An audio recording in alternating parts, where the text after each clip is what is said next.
Hello friends, welcome back to my channel कोविड-19 tutorials by advocate Mamta Kauda. आज हम free consent के बारे में पढ़ेंगे। What is free consent?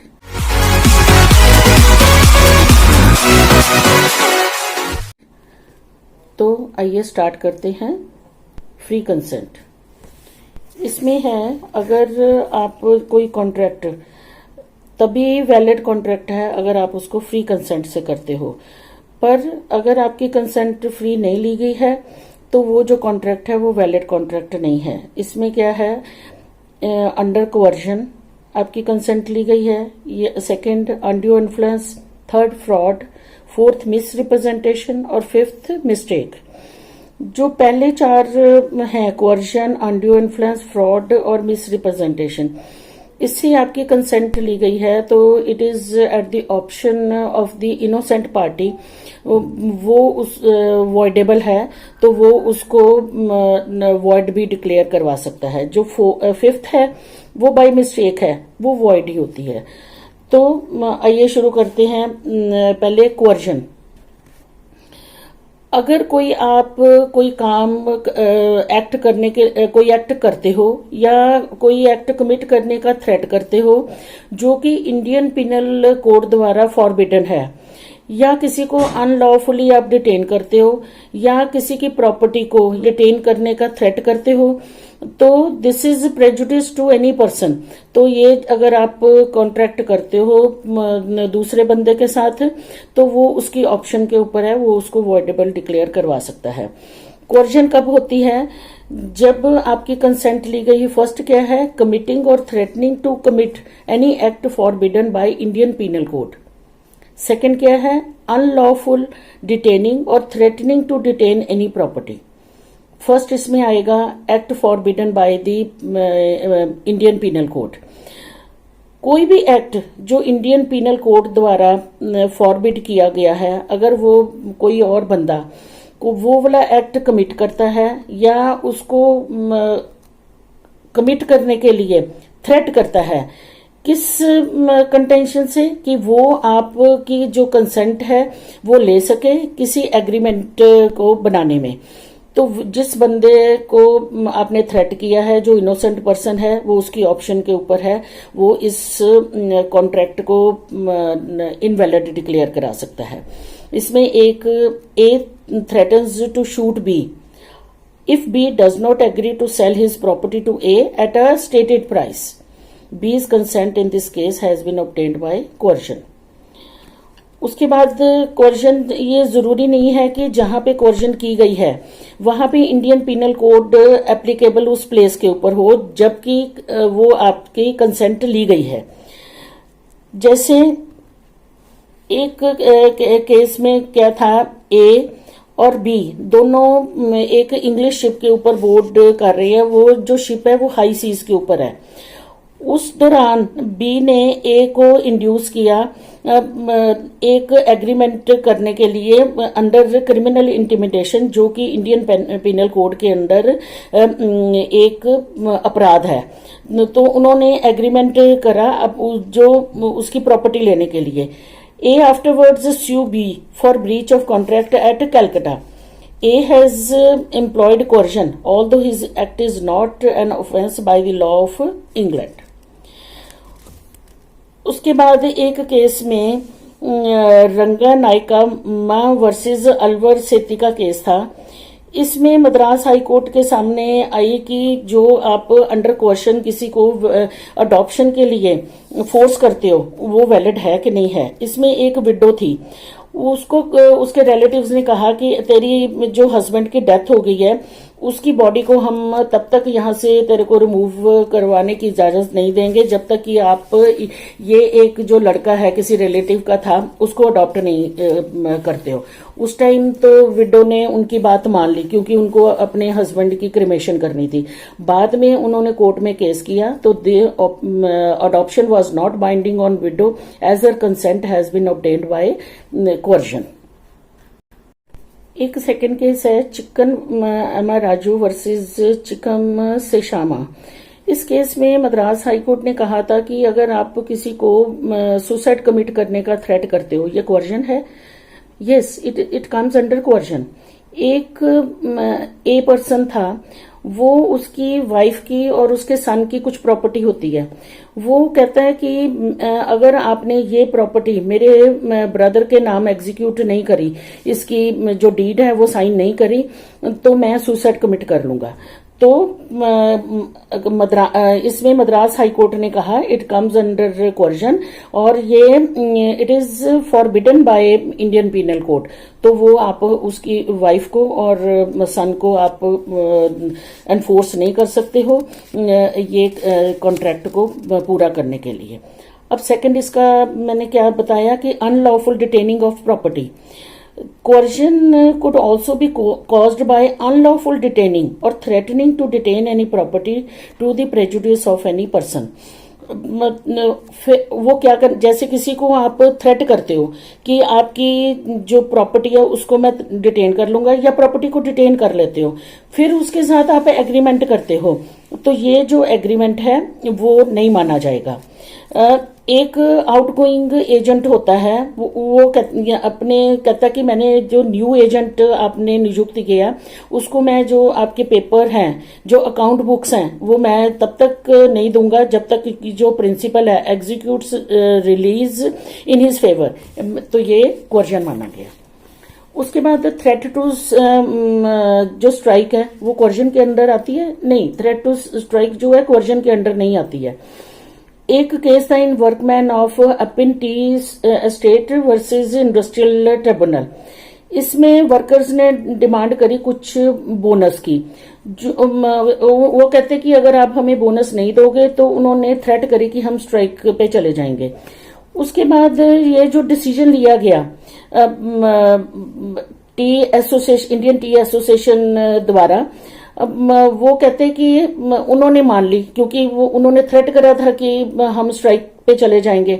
वो बाद में ये कोर्ट ने कहा कि such a threat was neither a threat to commit a offence under Indian penal code, nor was it unlawful detaining और threatening to detain any property, and hence it did not amount to coercion, as such the agreement was valid. कई बार ये statutory compulsion होती है तो वो coercion के अंदर नहीं मानी जाती। कई बार एक स्टैट्यूट एक कॉन्ट्रैक्ट एंटर करते हैं with the consent in such a case is not deemed to be caused by coercion, undue influence, fraud, misrepresentation और mistake। जैसे एक Andhra sugars limited versus state of Andhra Pradesh में एक एग्रीमेंट होता है। If any cane grower offered to sell his sugar cane to a factory in a certain zone, the factory was bound to accept it under Andhra Pradesh Sugarcane Act 1961। तो ये क्या थी, एक statute ने उनको कहा था कि इस जोन के जितने शुगर केन ग्रोअर्स हैं उनकी आपने सारा शुगर केन इन फैक्ट्रियों में सर्टन जोन्स में जाएगा। तो इसको ये कहा गया तो कि ये जो फैक्ट्री थी, it was a legal compulsion for the factory to make the agreement. The agreement could not be said to be entered into by the lack of free consent and there was no coercion either. Second क्या है, undue influence. If the consent has been caused by undue influence, the contract is voidable at the option of the party whose consent has been so obtained. A contract is said to be induced by undue influence where the relations subsisting between the parties are such then one of the party is in the position to dominate the will of the other। एक dominant position में party होती है, वो दूसरे की will को बड़े आराम से डोमिनेट कर सकती है। क्या करने के लिए? कोई एग्रीमेंट साइन करवाने के लिए। and uses this position to obtain an unfair advantage over the other।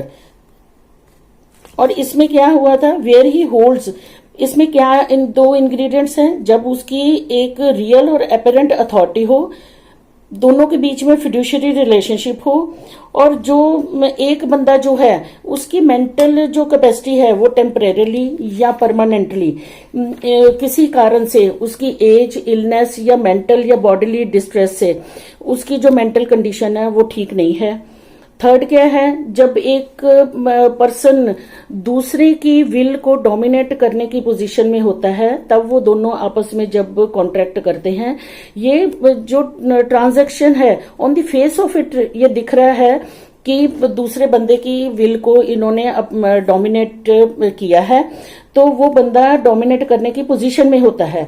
इसको क्या माना जाएगा, अनड्यू इन्फ्लुएंस। और burden of proving the undue influence किसके ऊपर होता है, जो बंदा डोमिनेट करने की पोजीशन में होता है। ए obtains any benefit from B whether under a contract or a gift exercising influence over B in the opinion of the court। आपने B को प्रिवेंट किया इंडिपेंडेंट जजमेंट लेने के लिए, इसलिए वो बी की ऑप्शन है कि वो उस जो कॉन्ट्रैक्ट है उसको वो वॉइड डिक्लेयर करवा सकती हैं। अब असेंशियल्स क्या हैं अनड्यू इन्फ्लुएंस के, इसमें है रिलेशन जो दोनों पार्टीज के बीच में ऐसा होना चाहिए कि एक बंदा दूसरे की विल को डोमिनेट करने की पोजीशन में हो, सेकंड, और ये जो अपनी डोमिनेट करने की पोजीशन को यूज करे क्या करने के लिए, unfair advantage over the other.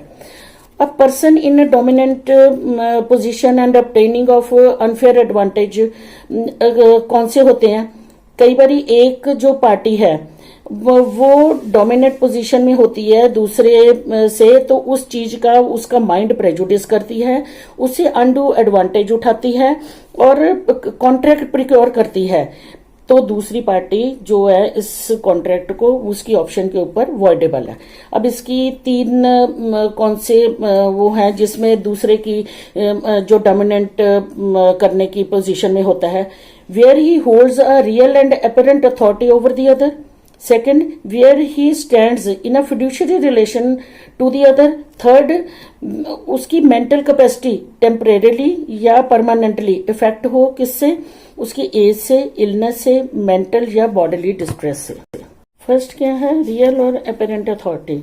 If a person has an authority over the other contracting party it is expected that he would not abuse that authority to gain an undue advantage. तो ये कौन किस किस के बीच में ये होती है, एक एम्प्लॉयर और एम्प्लॉय के बीच में, income tax authority over assessee, police और जुडिशियल ऑफिसर ओवर एक्यूज्ड, या एक लाइसेंसिंग अथॉरिटी ओवर द लाइसेंसी। सेकंड है फिड्यूशियरी रिलेशनशिप। फिड्यूशियरी रिलेशनशिप हम किसको कहते हैं, जब एक बंदा दूसरे के ऊपर ट्रस्ट करता है, दोनों के बीच में कॉन्फिडेंस और ट्रस्ट का रिलेशन होता है, उसको हम फिड्यूशियरी रिलेशनशिप कहते हैं। उसको ये ऐसा लगता है, दूसरे बंदे के ऊपर इतना ट्रस्ट करता है कि वो उसको ऐसे लगता है he will not be betrayed, पर अगर दूसरी पार्टी उसको बिट्रे करती है, इस रिलेशन को तोड़ती है, तो जो सफरिंग पार्टी होती है उसकी ऑप्शन है वो इस कॉन्ट्रैक्ट को अवॉइड डिक्लेयर करवा सकती है।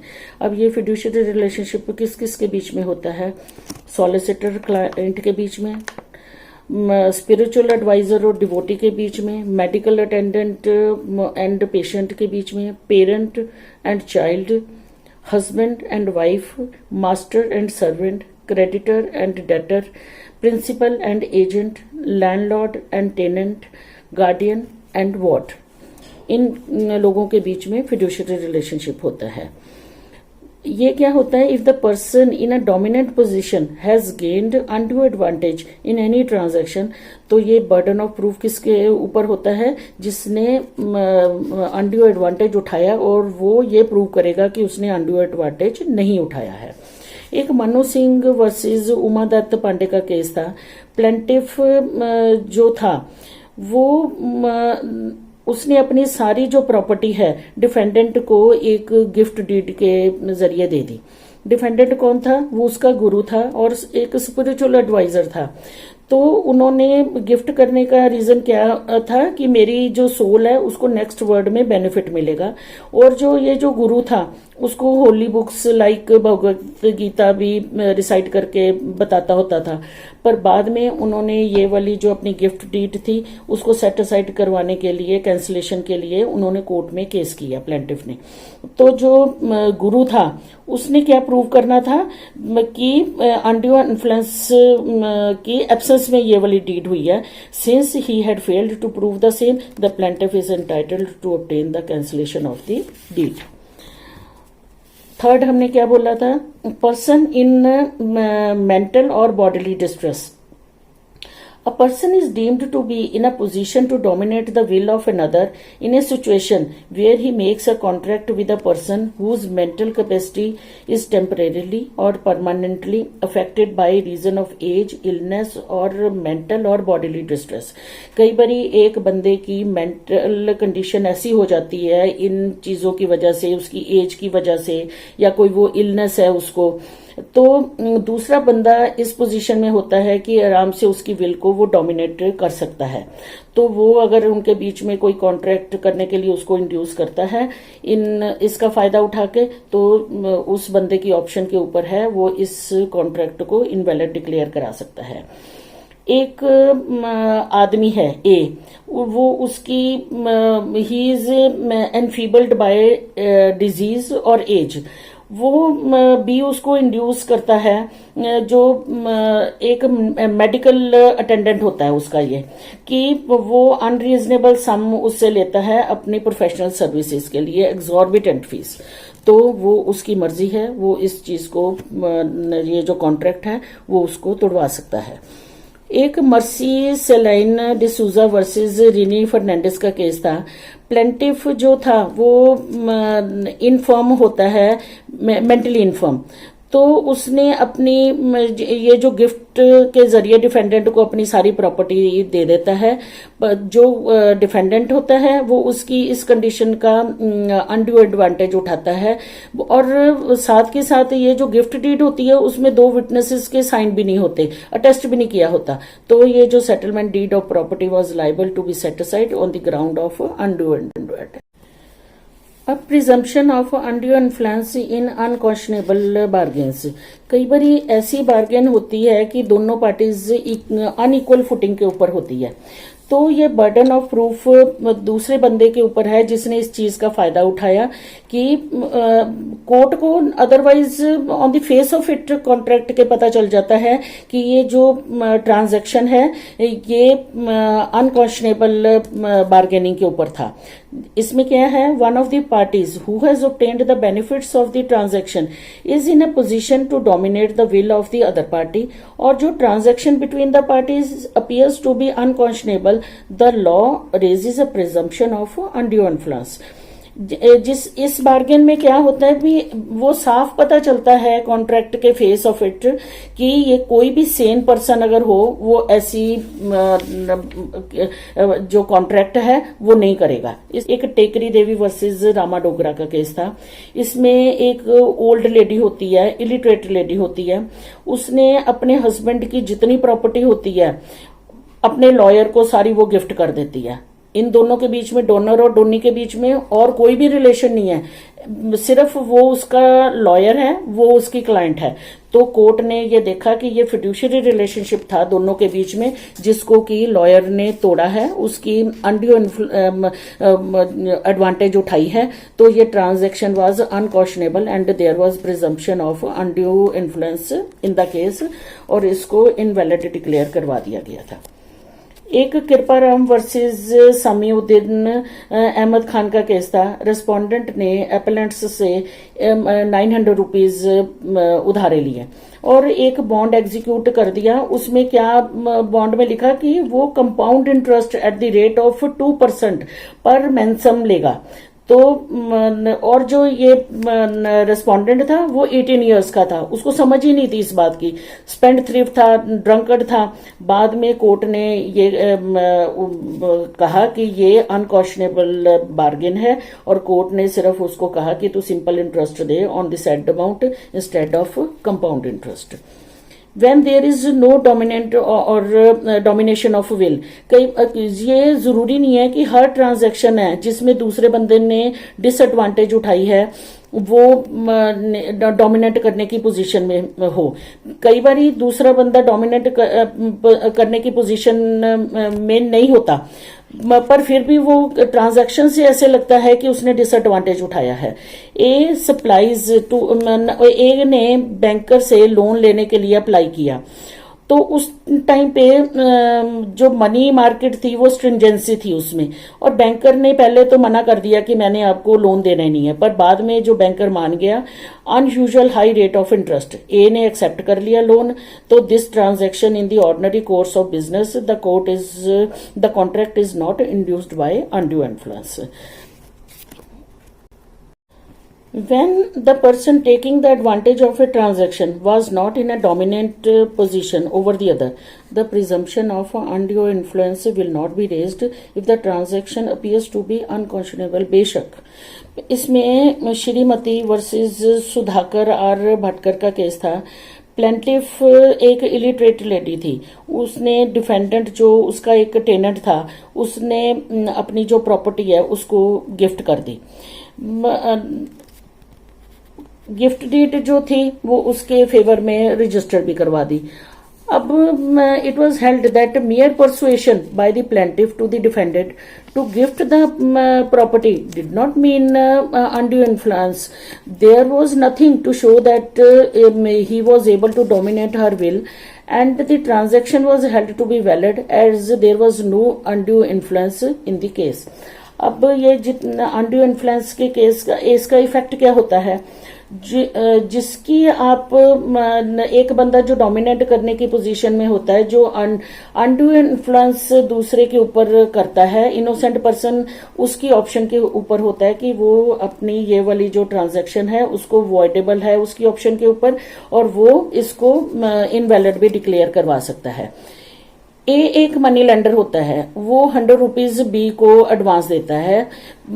बाय अनड्यू इन्फ्लुएंस वो बी को इंड्यूस करता है एक बॉन्ड एग्जीक्यूट कराने के लिए कि मैंने तेरे से 200 रुपये उधार लिए हैं, और एट द इंटरेस्ट रेट कितना है 6%।